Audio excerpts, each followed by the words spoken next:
Samuel Robert Rivers, born on September 2, 1977, and died on October 18, 2025, will always be remembered as more than just a bassist. He was a heartbeat in sound form, a spirit who poured his soul into every rhythm he created. As one of the founding members and the bassist of the legendary nu metal band Limp Bizkit, Samuel's life was one marked by passion, perseverance, and an undying love for music that spoke louder than words ever could. Net worth and legacy. At the time of his passing, Samuel Rivers had an estimated net worth of $7 million. Yet, his greatest wealth was not measured in numbers, but in the countless hearts he touched through his music. Every bass line he played and every song he helped shape became a piece of his immortal legacy, echoing the essence of his spirit through generations of fans who continue to feel his rhythm deep within their souls. Early life, a boy with a heart full of music. Samuel's journey into the world of music began early. Born with an innate sense of melody, he first picked up the tuba in his school band at Arlington Middle School. His musical curiosity knew no bounds. He was encouraged by his dear friend John Otto, a young drummer who infused his jazz-inspired beats into Samuel's world. Although many believe the two were cousins, Rivers once clarified during a band documentary that they had simply thought so as children. Their bond had grown so strong. It was as if they were family by heart, if not by blood. Samuel attended Bishop Kenny High School, where his journey as a musician truly began to blossom. Originally a guitarist, he was guided by a music teacher to switch to the bass, a choice that would unknowingly define his destiny. With each pluck of the strings, he began to find his voice, one that didn't need lyrics to speak. Career beginnings, the birth of a dream. Samuel's story took a fateful turn when he crossed paths with Fred Durst while working at a Chick-fil-A inside a Jacksonville mall. It was an ordinary day that turned into something extraordinary. The two struck up a conversation about their shared love for skateboarding and music, and from that moment, a creative bond was born. Together, they started jamming, Samuel on bass, Durst on vocals, and soon formed their first band, Malachi Sage. Although the group didn't last long, it served as the spark that would ignite one of the most explosive musical collaborations in rock history. When Malachi Sage dissolved, Rivers and Durst refused to give up on their shared dream. Samuel introduced John Otto to the mix as the drummer, and in 1994, Limp Bizkit was born. The lineup was later completed by Wes Borland and DJ Lethal in 1996. At just 19 years old, Samuel was the youngest member of the band when their debut album, $3 Bill, Y'all, was released. His bass lines became the pulse that carried Limp Bizkit's raw, rebellious sound. He wasn't just playing an instrument. He was breathing emotion into every note, fueling an entire generation's anthem of defiance and freedom, challenges and resilience.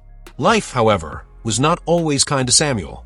In 2015, he stepped away from Limp Bizkit, and rumors swirled that it was due to degenerative disc disease. Later, in 2020, he bravely revealed the truth. He had been battling liver disease, a condition brought on by years of excessive drinking.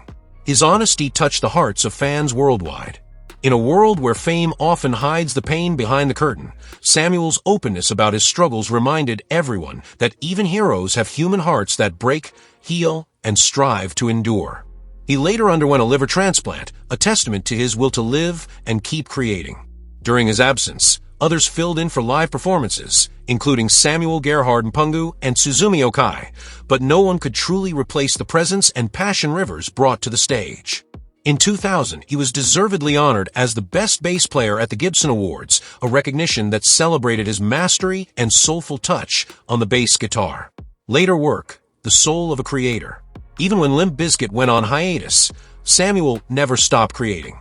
Music wasn't just a career for him, it was the air he breathed. He turned his attention to producing, nurturing the talents of emerging bands in Jacksonville. He played a pivotal role in producing debut albums for Burn Season and The Embraced, guiding them with the same patience and precision that defined his own artistry. He later began working with Endorphin, an Orlando-based band, helping them record new material and even arranging for them to open for Mushroomhead and Soil. His generosity as a musician shone through every collaboration.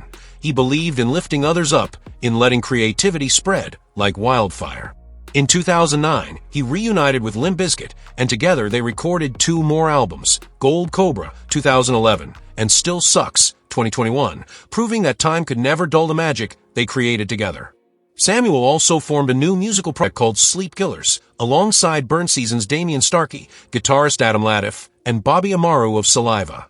Their self-titled debut album, released in March 2019, carried his signature intensity and heartfelt emotion. It was another chapter in a career built on courage, creativity, and love for the craft. Personal life and final days. Beyond the fame, Samuel Rivers was a gentle soul with a deep appreciation for life's simple joys. His musical influences were vast, from the heavy riffs of Black Sabbath and Megadeth to the emotional depth of Jeff Ament of Pearl Jam, whom he often credited as one of his greatest inspirations. His playing style, smooth yet fierce, rhythmic yet tender, mirrored his personality. On stage, he was a powerhouse. Off stage, he was humble, kind, and introspective. His friends and bandmates often spoke of his quiet wisdom and infectious laugh, qualities that made him not only an incredible musician, but a beautiful human being. On October 18, 2025, the world lost this beloved artist at the age of 48. His passing was confirmed by Limp Bizkit through a heartbreaking announcement on social media. The cause of death remains unconfirmed, although he had a history of alcohol-related liver disease. His spirit lives on through every note he ever played. Fans across the world mourn deeply, flooding the internet with tributes, memories, and love, proof that Samuel's music had etched itself into countless hearts. Instruments and sound. Samuel's relationship with his instruments was deeply personal. He began his career endorsed by Ibanez, wielding a customized BTB5 string bass, before later embracing custom-made Warwick basses adorned with glowing LED fretboards. After 2019, he was often seen performing with 5-string Fender Jazz basses during live shows. In the studio, he favored wall basses, instruments that perfectly captured his warmth and tone. His preferred gear included Ampeg and Warwick amplifiers, producing the deep, resonant sound that became his signature. Most notably, he played with his fingers, not a pick, because for Samuel, music wasn't about precision, it was about feeling. An eternal beat.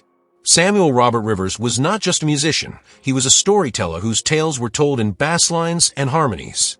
From the moment he first plucked the strings to his final performance, he gave every ounce of his being to his craft. His life was a melody of love, struggle, triumph, and artistry.